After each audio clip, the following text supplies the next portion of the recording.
Welcome to Snippets of Wisdom with your host, Mike Carell and Dr. Michael J. Murphy. Snippets of Wisdom is the boomer's gift to the next generation and to the world at large. Dr. Michael J. Murphy and Coach Mike Carell are experienced psychotherapists, writers, and healers who find the greatest satisfaction in sharing the benefits of a lifetime of struggle and learning. Coach Mike has spent decades spreading deep wisdom and supporting youth through the juvenile justice system. Dr. Michael has directed mental health services at many correctional centers and testified in countless trials as an expert in sex-related issues and mental illness. And he was one of the 500,000 humans at Woodstock. So now, please welcome the hosts of Snippets of Wisdom.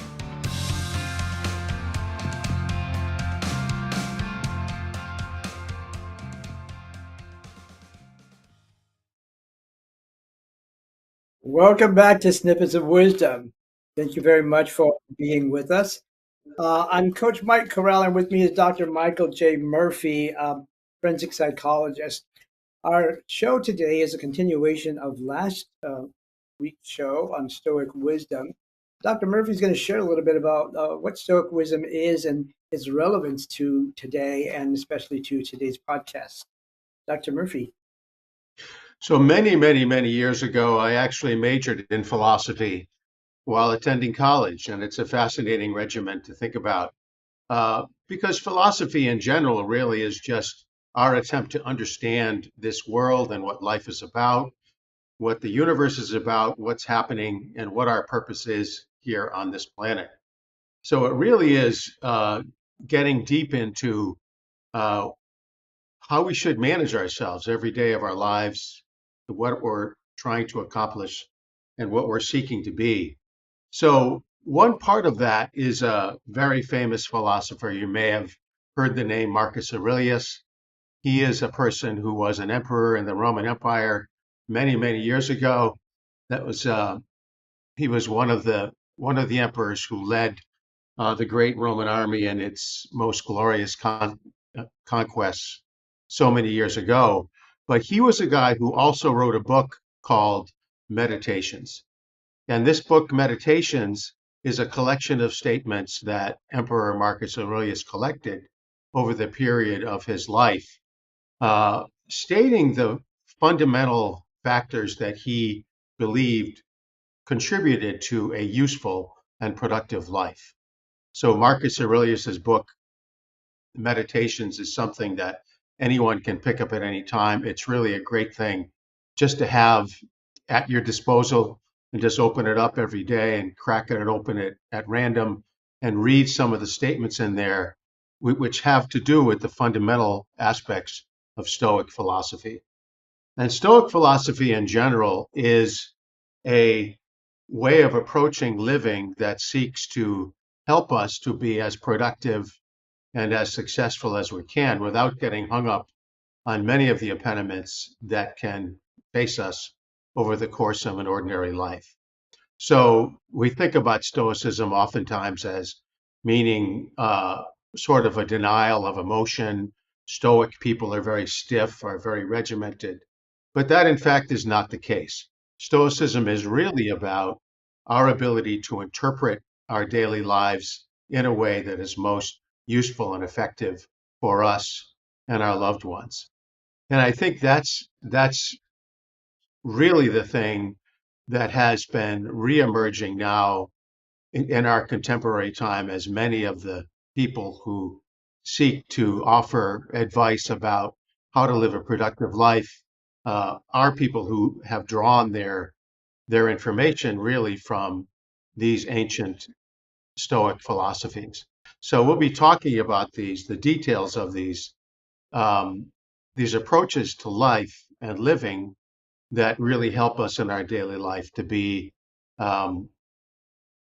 as kind, as compassionate, as productive, and as perceptive as we can possibly be. So we look forward to this conversation, Mike, as we share these insights.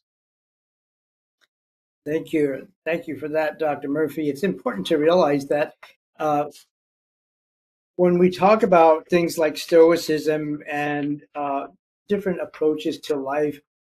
I think you really nailed it there when you talked about it, described how it can be more efficient in our life and more effective.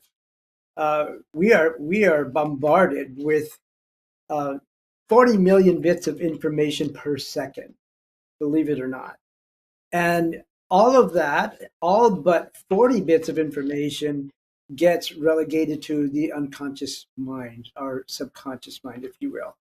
So it's important to realize that with the 40 bits of information that we do process consciously, we want to extract the very best, the most relevant. And when I say, when I talk about being efficient and being effective with our thoughts and feelings, we need to carefully choose how we're going to feel about everything that we think. Um, Last week we started with some declarations. Well, there's a total of 10 declarations that are very valuable if we decide that we want to live an effective and efficient life. And last week we covered 5 of those.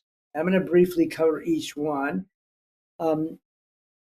just to give a recap and help us to take off where we left off last week. The first declaration is, I'm responsible for how I feel today. So imagine waking up and instead of letting your phone dictate what you do for the rest of the day, you get to choose your emotional state. Now, Viktor Frankl, a Holocaust survivor, he said that everything can be taken from you, but your ability to choose your attitude in any situation. That's one thing that we're in charge of. That's not something that anybody can take from us. But we have to make the conscious decision, and that's where our real power comes from. We need to make the conscious decision of how we're going to respond to each day, put ourselves in charge at cause. Declaration 2 is, nothing can disturb my peace without my permission. We actually teach people how to treat us. We actually allow people to disturb us by our mindset or by not having a mindset per se, by being, I don't know, at the effect end of the spectrum when it comes to how we're bombarded with information. And so those 2 declarations are about moving from being a victim of circumstance to becoming the author of our situation. Number 3, today I will concentrate solely on what's within my control. Why even waste time and energy worrying about things we can't control? When we read the news, we are bombarded with information about things that we have nothing to say about, that nobody cares or what our opinion is of anyway. It's important to focus on the things that we do have control over, our mindset, our attitude, and our approach to life, right? And declaration number 4, my value isn't defined by today's results. We're going to make mistakes in every day. Sometimes we will fall short of our goals, but that doesn't define who we are.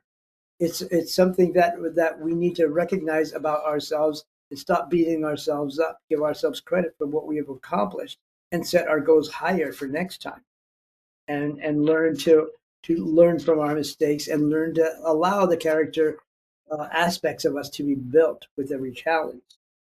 And number 5, I will take action, not just plan. It's great to have plans, but those plans are nothing without action. We need to take massive action to make those things come to fruition. So that's a quick recap of what we discussed last week. And this week, we're going to begin with declaration number 6, which is, every challenge is a chance to grow stronger.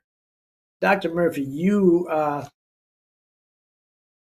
were talking about Nietzsche, or how do you pronounce his last name? Right, Nietzsche. You can say it, Nietzsche, Friedrich Nietzsche. So he was a German philosopher of, I believe, the 1800s. And interestingly enough, the personal lives of some of these famous Stoic philosophers are very interesting. So going back to Viktor Frankl, who you were speaking about earlier, he was a gentleman who was a psychiatrist who was born in Italy at the time of the beginning. He actually wasn't born then, but he was growing up at the time of the beginning of World War II. So he was a Jewish person, and so over time, more and more Jews were being captured by the Germans and placed in concentration camps. And he was one of those individuals who was unfortunate enough. He and his wife and his parents, family members, were victims of the Holocaust. So he actually was detained and sent to a concentration camp.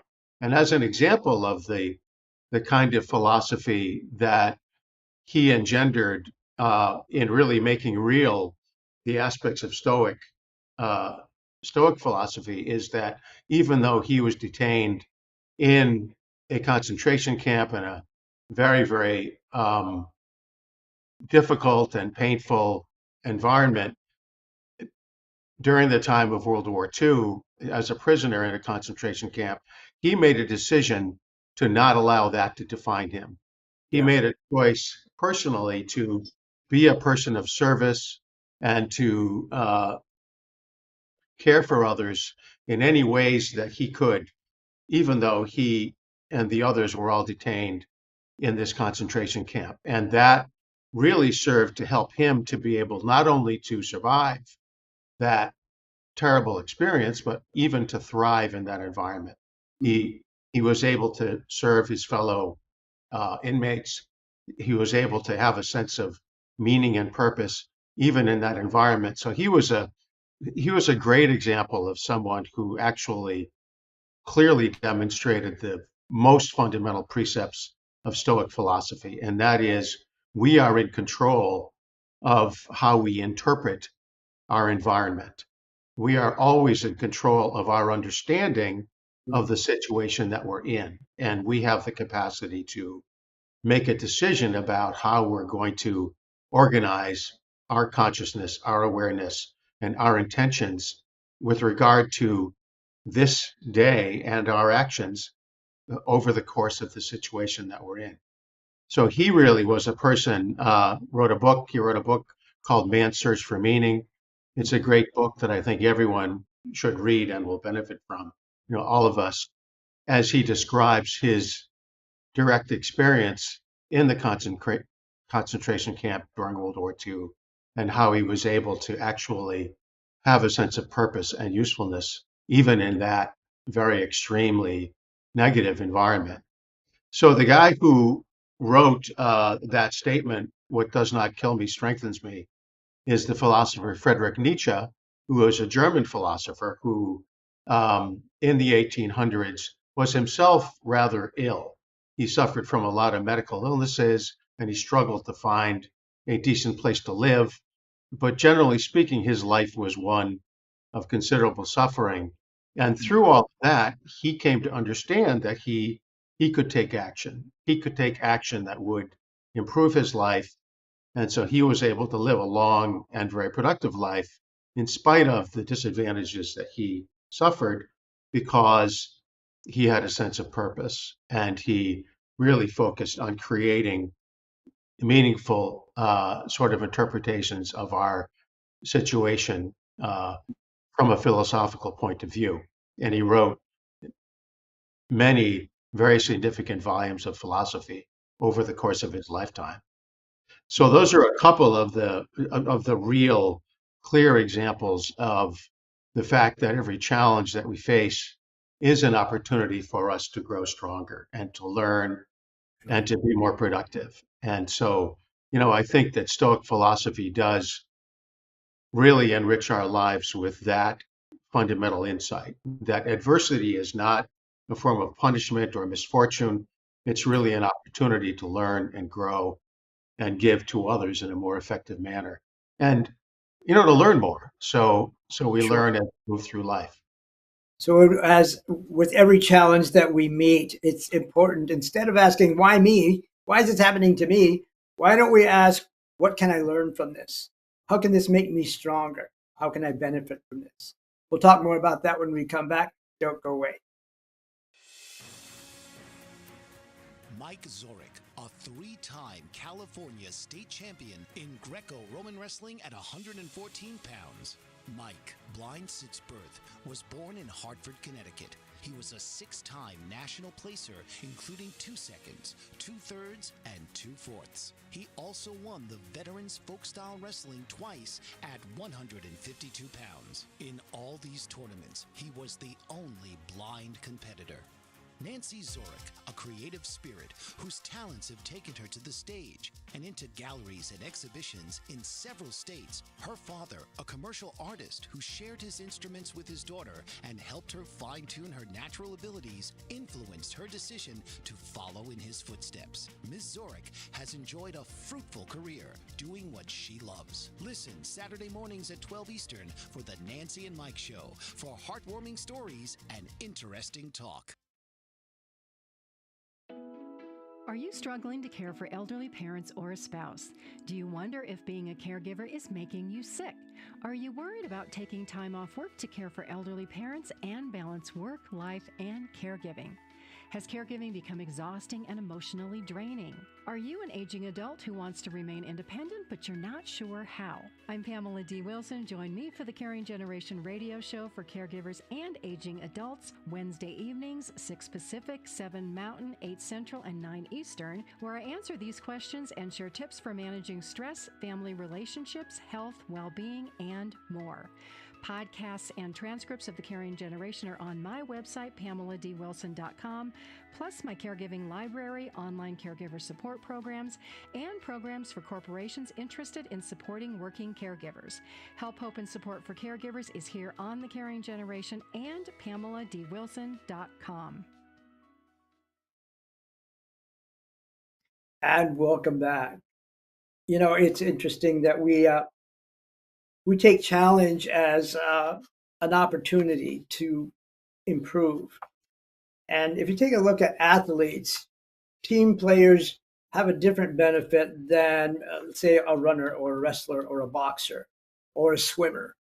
What those athletes have in common is that they're always striving to improve on their personal best.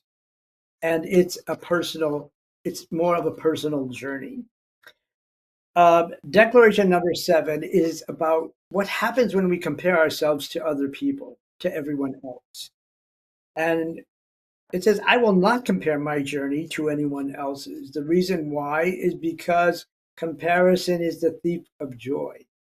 Social media makes it really easy for us to compare to each other. And we have unrealistic models out there that are coaxing us to do something that is not realistic for us.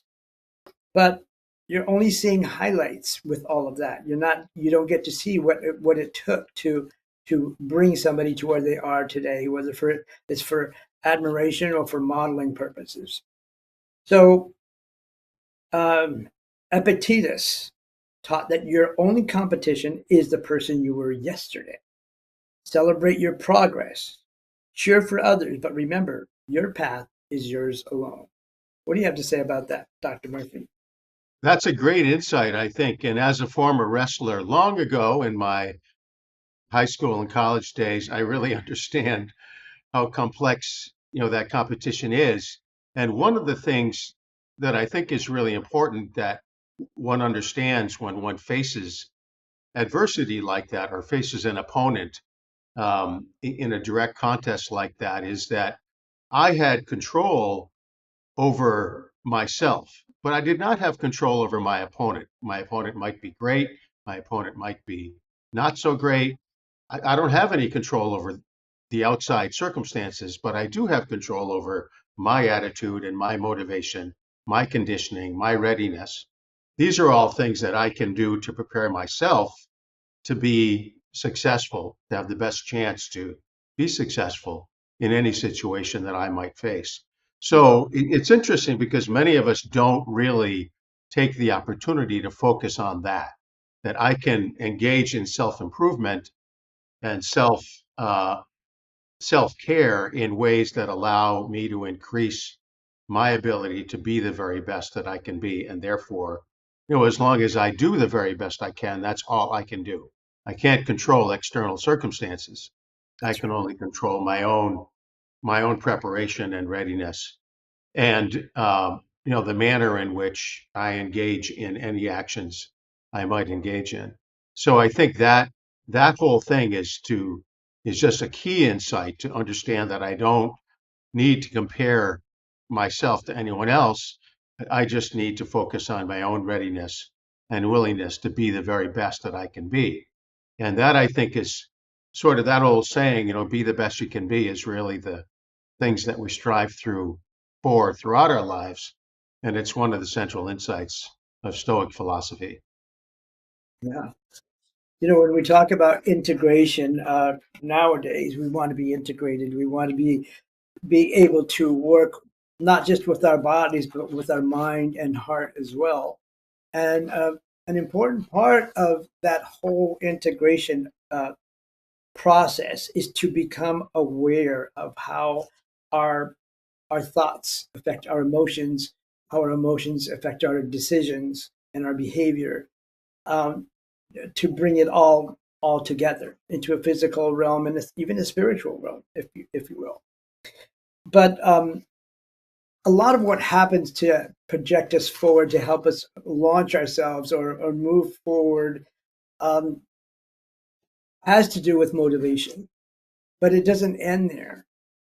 Discipline and having a structure, having a plan, allows us to decide how we're going to reach those goals and what our limitations are. How are we going to improve? How are we going to correct those limitations? So, declaration number 8 is choosing discipline over motivation. I will choose to discipline over motivation. So, motivation can be unreliable because it comes and it goes. Discipline, on the other hand, is a muscle that you can train. You can build it slowly, no matter how you feel, despite your feelings. So, Marcus Cato the Younger embodied this, proving that discipline is the bridge between goals and achievements. He says, promise yourself, today I will act on my commitments, not my feelings. Right. So let me follow up with that, because I think that's just a critical one. And that is what I like to bring up with regard to that is having a practice. So I like to think, the importance of having a morning practice. I mean, to have something that you do every day as soon as your feet hit the floor, to engage in some kind of behavior, whether it's meditation or breath work or exercise or running or some kind of exercise or practice that you engage in that gives you the sense that you're preparing for the day in the best way that you possibly can. That's a message to oneself. I am strong, I am disciplined, I am capable, I am ready to meet whatever adversity or challenges I may face in the course of the day.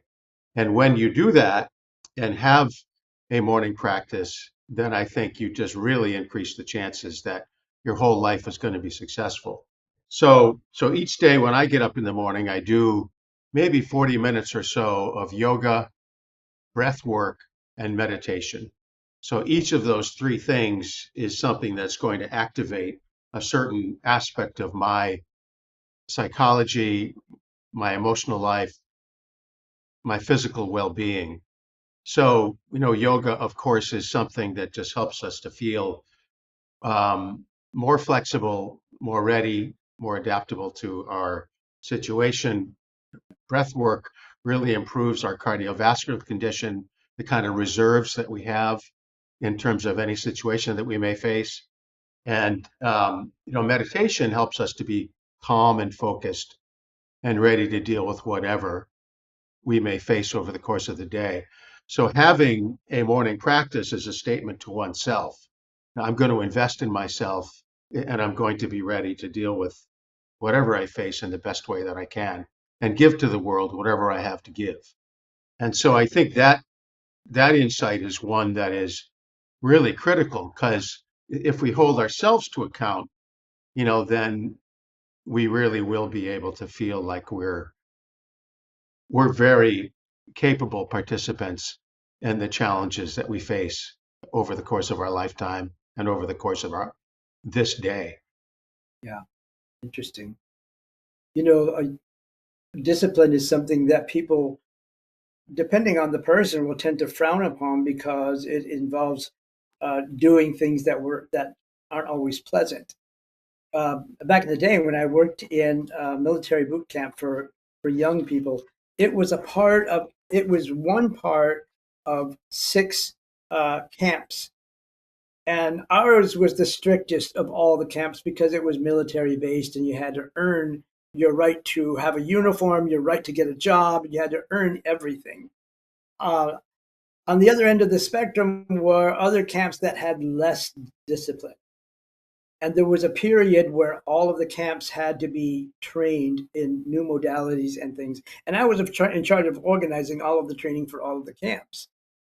So what we did is we decided to host each camp and take over each camp while all of their staff members went to get retrained. While I was doing that, in the most lenient camp, I took a poll of all of the kids and said, how does it feel having us come over and take over your camp? Now we have all of these rules. Now you have to do all of this stuff. And one of the leaders said, Mr. Corral, I really appreciate it. He says, the other way, you had to watch your own back because there was no structure, there was no discipline, and you had to watch your own back. But now I feel safe because now we know what to expect if we don't do our part. And now everybody has to do their part. I mean, I'm saying that because it's just one example of the benefits of structure and discipline in our life. Yeah, we can be motivated all we want to do a certain thing, but without a structure, how are you going to move forward? How are you going to know what's reliable and what's not? And with that discipline, how do you know if you're going to be reliable or not? When you tell yourself, I must do this to reach my goal, it's a whole different attitude than I can do this. I know what I can do. I can do this. When you say I must, it's a must, Mm-hmm. right? Yeah, that's a great insight. I think one of the things I did in the past was in my practice as a forensic psychologist is oversee mental health care in jails and prisons. So similarly, overseeing inmates who are participating in boot camp programs within jails and prisons. And many of these people, and they're just regular guys like you and me, um, were people who saw the opportunity to participate in the boot camp program to be just incredibly beneficial in terms of their self-esteem. And one of the things that they found to be most satisfying for them was participating in marching exercises where everyone is required to march together and turn right and turn left and right, step left, all that stuff. They found that to be very gratifying because that's an experience of being part of a team, being part of a group where people are all working together and you're one with the group and you're really participating in unison with other people. And that's very pleasing. It's something we're kind of hardwired to want to do as human beings on this planet. And they got the opportunity to do that. And if they succeeded at that, they got a certificate that said that they passed. And for many of them, that was the first kind of prize that they had ever won in their lives. And they never had the chance before to participate in sporting teams or get academic prizes or any of that stuff. And it was really so valuable to them. And they realized they'd done something difficult. And that's the key. I mean, Stoicism says if you want to improve your self-esteem, you need to accomplish something successfully that you believe is a challenge. And Sure. that's an example, the one that you gave and the boot camp program where they got a certificate at the end. And that really helped them to feel like, hey, I can accomplish things. I can be successful. I can meet challenges. And That's so that's a deep insight that I think matters so much to all of us. absolutely. And those things contribute to the opportunity to show solidarity as part of a group. We have our individual selves, but we have a group of like-minded people that are doing all of the same thing and putting forth as much effort. Yeah, it's an empowering thing to be part of something massive like that. We'll be talking more about this when we come back. Don't go away. We're going to talk about gratitude and how it can shape our day. Master of words, powerful player. What life-changing words can Dr. Janet Smith Warfield pull out of her magical toolbox that just might mysteriously open a door you never knew was there? A door to free yourself from fear forever. Transform your rage into right action. Release your guilt. Position you into a life of freedom, purpose, passion, power, and peace. All quite suddenly, unexpectedly, and almost miraculously, with no effort on your part. Join Dr. Janet on Dancing with Words, Dancing with Wisdom, as she and her guests show you how words map our experiences, immersing you in a sound bath that relaxes your muscles, opens your mind, and supports you in co-creating your extraordinary life.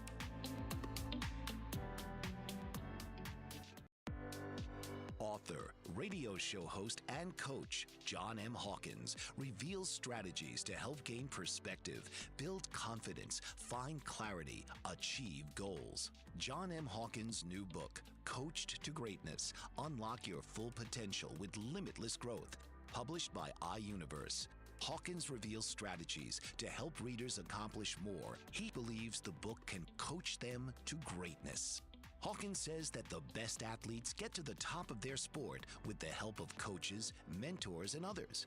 He shares guidance that helps readers reflect on what motivates them, rediscover and assess their core values, philosophies, and competencies, find settings that allow them to be the most productive, and track their progress towards accomplishing goals.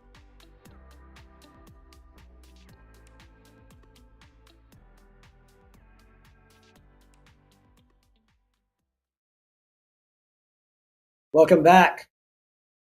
Seneca said that we waste more time than we realize, not because life is short, but because we overlook our blessings. That leads us into a topic that just about every great person out there, even on social media, has a ritual that involves gratitude, focusing and allowing yourself to sink into gratitude as a part of a daily practice. Neuroscience also shows that gratitude rewires the brain for optimism and resilience. So as things get tough, as the challenges seem to be overwhelming, an attitude of gratitude can change everything. What do you have to say about that, Dr. Murphy? Oh, that's really, really very, very critical insight. One of the things that one of the fundamental insights of neuroscience is the concept of cognitive reserve. So what cognitive reserve means is that if you have enough enough fuel to accomplish a given objective, that's great. But if you even have more than that, then you have what's called cognitive reserve. And there's been very fundamental study called the Minnesota Nuns study, in which a neuroscientist who was doing research discovered that these nuns in Minnesota had very, very low rates of cognitive decline or dementia, Alzheimer's. All those things seem to be utterly non-existent in that group of people, these nuns who were in a cloistered setting in Minnesota. So he went to them and he said, "Hey, can I have your brains?" And being generous nuns, they said, "Sure, take them." And then as they passed on, he got their brains and he looked at them and he discovered, to his surprise, that their brains had just as many plaques and tangles as someone who had suffered from Alzheimer's or some other kind of neurological Oh, problem. wow. Right. So he tried to understand what was going on there. And what he did is he studied their lifestyle. So he found that what really made the difference and prevented them from having lots of these illnesses and problems in living that emerged for a lot of us over time when we grow older is that they had what's called cognitive reserve. They had more than enough cognitive resources to accomplish the objectives that they were seeking to accomplish over the course of their lifetime. And he looked at their daily habits. They had the self-discipline that we were talking about earlier. They got up in the morning, they engaged in prayer, they engaged in singing, they engaged in uh, church practices, spiritual meditation. They did a lot of activities that really immediately prepared them to have a productive day. Then they went out and they did gardening, they did teaching, they did all kinds of a variety of cognitively challenging activities that really helped them to have more than enough resources to be able to deal with the challenges that face us as we age. So in Right. fact, you really want to engage in a disciplined life practice over the course of your lifetime that will Mhm. better prepare you to not suffer problems as you grow older. That's the key. So you need to be ready to deal with the challenges of aging. And I think that's one of the things that happened that really sought to reveal the importance, once again, of self-discipline and the positive attitude, the group behaviors, sharing activities with others. All those things are really stimulating to us in positive ways that rewire our brains. And one of the other insights that's important to understand about the brain is that changes happen. I mean, if you want to say improve your balance, standing on one leg, lift one leg, and if you can hold the other leg up in the air and stay there for 10 seconds without wobbling, Yep. that's an indication that you're going to do pretty well as you age. But you may find that you're wobbling, you're not able to do that. But if you continue to practice, you'll find that that skill will improve. But it won't improve over minutes or hours, it will improve over weeks and months. So the Right. brain is a slow rewiring instrument or organ. And so the need is to have patience and persistence and self-discipline. And once you do that, you'll find that the brain can rewire itself. I've talked to many patients as a neuropsychologist who have suffered brain injuries, and they have been able to make remarkable progress, but not immediately. I mean, it takes weeks, it takes months, and Mhm. sometimes many months to really get some very significant change to occur in how the brain is wired, but it does occur. It just requires a lot of patience. And if people lack patience or persistence or perseverance, then they feel disappointed because the changes aren't happening fast enough. But once you understand that it's going to happen, you just have to continue and be self-disciplined and do that practice. And it's so interesting to do something regarding balance, the standing on one leg thing, because Yeah. literally you can see that the amount of time you're able to stand on one leg will expand Yep. slowly, but it will happen if you Right. persist in that. It's a great measure of how the brain rewires itself.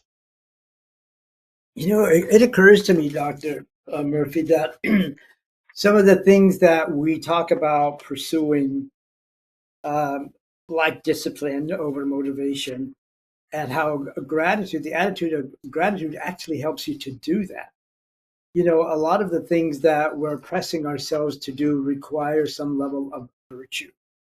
And being a Catholic student, we were just reminded of the seven virtues that over and over and over again that are worth pursuing. And now, in these golden years, we can see the actual value of patience. For example, as you were talking, I was thinking about, yeah, it requires patience to have discipline.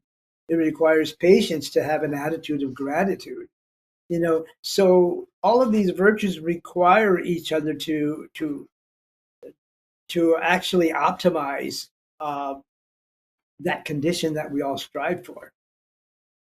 Yes, the attitude of gratitude is sort of the oil that allows us to be more successful in life. I mean, being grateful to ourselves, being grateful for the small things in life, and being grateful to others and expressing that to others Yeah. when you experience something um, in a shared experience with others, to let them know how grateful you are for their presence really increases the chance that your relationship is going to be um, warmer and closer and more productive, and therefore both of you are going to be more successful. A lot of this happens uh, in couples therapy. When you and I do couples therapy with people who are together, they're trying to form and solidify and maintain a relationship over years, but they may be focusing negative intention on the other. And so, Right. so you'd see, well, the other person's the problem. If only you were different, everything would be great. And that's not the best way to make it all work in the long run, Right. because the targeting, the externalization of the negative part of the relationship onto the other just means that you're going to be more mired in conflict, in that kind of oppositional blaming cycle that goes on if we do choose to see the other person as the problem. But Yeah. when you say, hey, listen, I'm really grateful for this or that or the other, that you're here, that you did this, that you said that, really feels good. It starts, that attitude of gratitude and appreciation is the oil that really allows the relationship to move forward in a positive way that ultimately creates a foundation, a loving foundation that will last and endure through the hard times.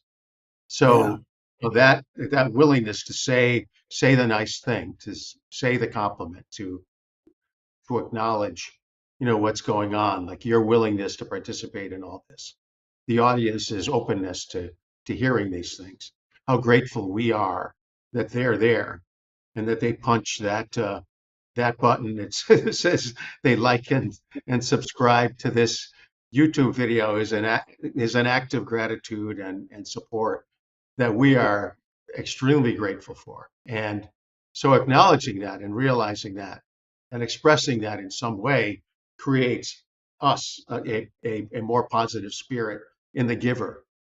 So we've seen that again and again, that Oh, giving, generosity, gratitude, caring really improve the temperament of the person who's doing the giving, just as much as it does the person who's receiving the benefit of that gift. yeah. In another episode, we talked about projection, and this is a form of positive projection. When we express our gratitude and our appreciation for new things that we discover, new changes in ourselves and new changes in others, we're actually modeling the change that we want to see in the world. And if for no other reason, it's a positive form of projecting ourselves onto others. I think we could do with more of that. It's just a matter of switching gears from a negative attitude into a positive attitude and foreseeing the benefit that can take place just by expressing that gratitude and that appreciation. It's interesting when you think about that. A lot of us talk about inner child work, right? We Yeah. think we all have an inner child, and we all came from somewhere. We were children way back then, and many aspects of our personality were formed way back then when we were children. We all came from a situation that we like to call the family crucible. The family that we grew up in, the system that we grew up in, really served to form us both neuroanatomically, psychologically, emotionally, uh, to become the people that we eventually evolved into. So I think that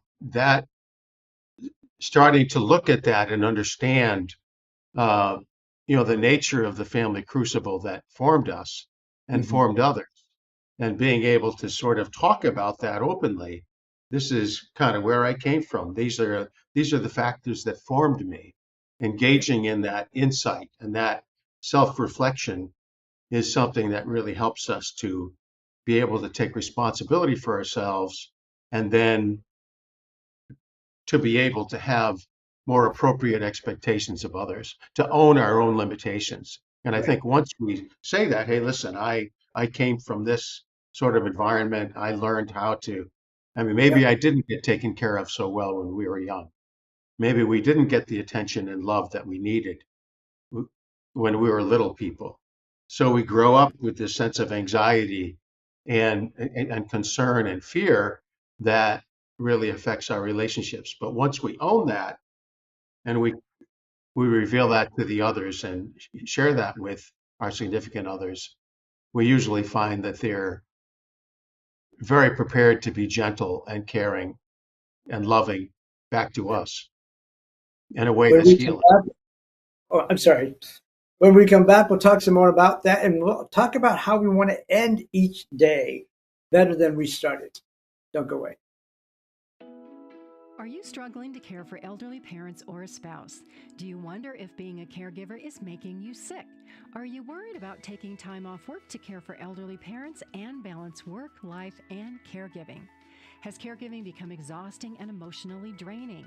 Are you an aging adult who wants to remain independent, but you're not sure how? I'm Pamela D. Wilson. Join me for the Caring Generation radio show for caregivers and aging adults, Wednesday evenings, 6 Pacific, 7 Mountain, 8 Central, and 9 Eastern, where I answer these questions and share tips for managing stress, family relationships, health, well-being, and more.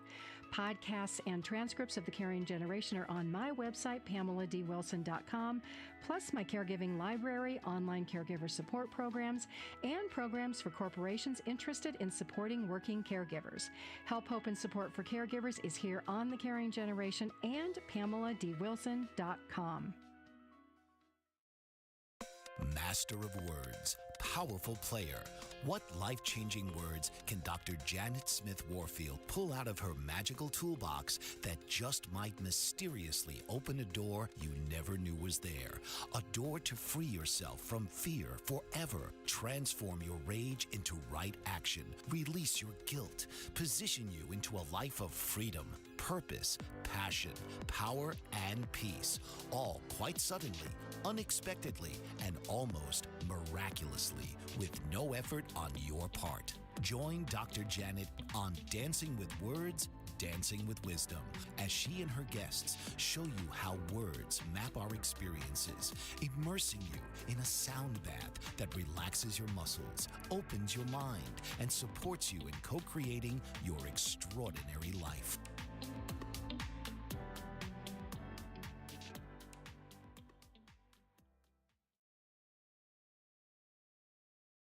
And thanks for staying with us. You know, we're talking about improvement overall and being the master and being in charge of our own lives. Instead of looking to external influences, we want to go internal. We want to become in charge of our lives, being at cause, as opposed to being at the effect end of the spectrum.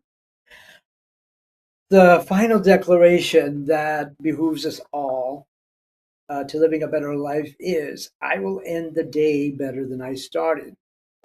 Personal growth is not about dramatic changes. It's about small incremental changes, consistent improvements.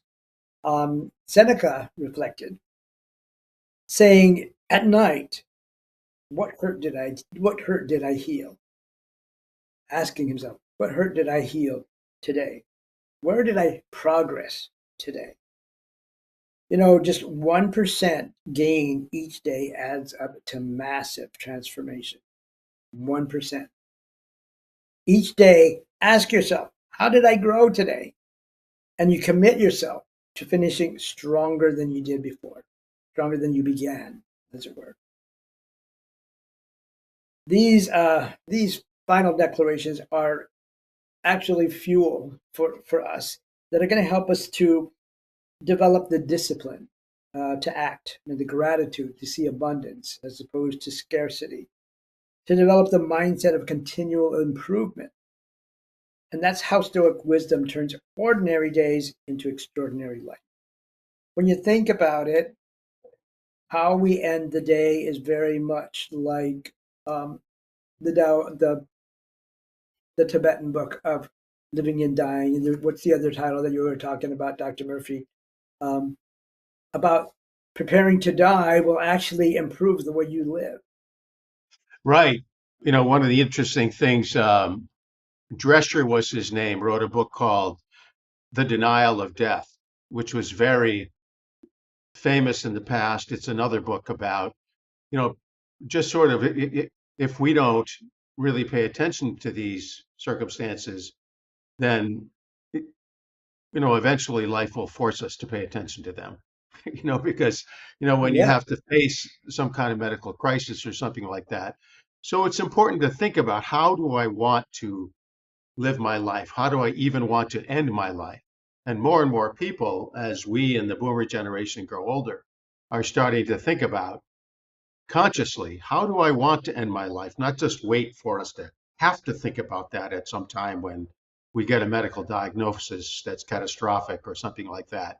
And we have to make a decision as to the kind of care that we're going to allow ourselves to receive, but to really be aware over the course of our lifetime, not only how we want to live, but how we want to die. And that's sort of what the book Denial of Death is all about. To take that power back and say, listen, I'm going to really visualize not only how I want to live, but also how I want to die. And, it's another way of saying, how do I want to handle those circumstances of adversity in the ways that are best for me and my loved ones? So, right. it's interesting to really face that. And I think it really brings forward again uh, the importance of having a practice, having a practice in the morning when you get up, and having a practice at the end of the day when you go to bed. So the concept is called recapitulation. So recapitulation is a fancy word, but it simply means that you take a few minutes or even a few seconds just to sit down at the end of the day and go over what happened in that day. Think Yeah, back on what happened, what you did, what you might have wanted to have done, and how you feel about how that day went. Give yourself some appreciation for the things you accomplished, and examine, the events of the day, and think about what you learned over the course of that day, and let that be integrated into your store of wisdom that you accumulate over the course of a lifetime. One of the things about being older is that we hope that older people have that store of wisdom. But that store of wisdom only comes through recapitulation. You have to think about your life, think about what you've learned. And then when younger people consult you, whether you're a therapist or a grandparent or a mother or a father or an uncle or a sister, and someone asks you, like, how did you do that? How do you live? You have something to offer. And that's the critical thing. So recapitulation is the process at the end of the day of really examining what you have learned over the course of the day, what happened over the course of the day, and how much more you have to offer because of the experiences that you shared over yeah. the course of that day. So it's a great opportunity to live and learn. One of the things that I teach my clients that are um, coming for life coaching is to begin with the end in mind. Some people find it difficult, especially if they don't have a ritual or a practice that allows for recapitulation. An opportunity to reflect on how your day went. It's something that we all need to do. We all need to get in the habit of revisiting our day so that we can know how to begin the next day with the end in mind. I want to thank you all for being here with us today and listening to our snippets of wisdom. Be sure to like and subscribe to our channel so that you can continue with ease to listen in and gain some of those gems that we have to offer. We're a couple of baby boomers here with a lot to offer, and hopefully some of you guys are finding some value in that. So thank you for being with us. To get a hold of you, Dr. Murphy, how would you recommend that people reach out to you? Well, I have a website at Dr. as in Dr. Michael J. Murphy at gmail.com. So just go online and just go to Dr. Michael J. Murphy at gmail.com, and you'll find yourself uh, able to contact me. But also I have a website, psychologicalinvestigations.com. psychologicalinvestigations.com. You can access me at any time, get access to a lot of my writings and the insights that I've posted there. So I look forward to having contact with anyone who would like to do that. I have a book on Amazon, Opioid Odyssey, about the recovery process. So feel free to go on Amazon and just look up my book, Opioid Odyssey. And I'd certainly love to hear anyone's responses to that book. Thank you very much. We'll see you next time. This has been Snippets of Wisdom with host Mike Carell and Dr. Michael J. Murphy. Tune in and learn about the primary issues facing our society today and find the best chance of securing a stable and prosperous future. Snippets of Wisdom will enrich your life and the lives of all of your loved ones.